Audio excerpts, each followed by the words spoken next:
Hi అండి. ఈరోజు వచ్చేసి నార్మల్ మిషన్ మీద థ్రెడ్ పైపింగ్ ఏ విధంగా వేసుకోవాలనేది చూపిస్తున్నాను. 1.5 ఇంచు వెడల్తో క్లాత్ అనేది తీసుకోవాలి. క్రాస్ పీస్ ఒక 1/4 ఇంచు అనేది హోల్డ్ చేసుకోవాలి. హోల్డ్ చేసి కుట్టు అనేది వేసుకోవాలి.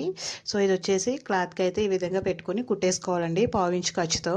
తర్వాత ఒక చిన్న చిన్న కట్స్ అనేది ఇచ్చుకోవాలి. చిన్న చిన్న కట్స్ ఇచ్చుకోవడం వలన మనకి రౌండ్ అనేది నీట్గా తిరుగుతుందనమాట. ఇది వచ్చేసి 12 నెంబర్ థ్రెడ్ పైపింగ్ అండి.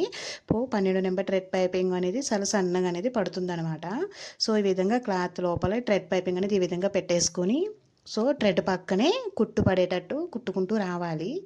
సో ఈ విధంగా నార్మల్ మిషన్ మీద నార్మల్గా పైపింగ్ సో ఎంత ఈజీగా అనేది మనం వేసుకోవచ్చు అనమాట. చూడండి ఎంత సన్నగా అనేది వస్తుందో. సో థ్రెడ్ పక్కనే కుట్టు పడేటట్టు అయితే కుట్టుకుంటూ రావాలన్నమాట. సో ఈ విధంగా థ్రెడ్ పక్కనే కుట్టుపడేటట్టు కుట్టుకుంటూ రావాలి. సో చూసారండి నార్మల్ మిషన్ మీద ఎంత ఈజీగా మనం పైపింగ్ అనేది వేసుకున్నామో. సబ్స్క్రైబ్.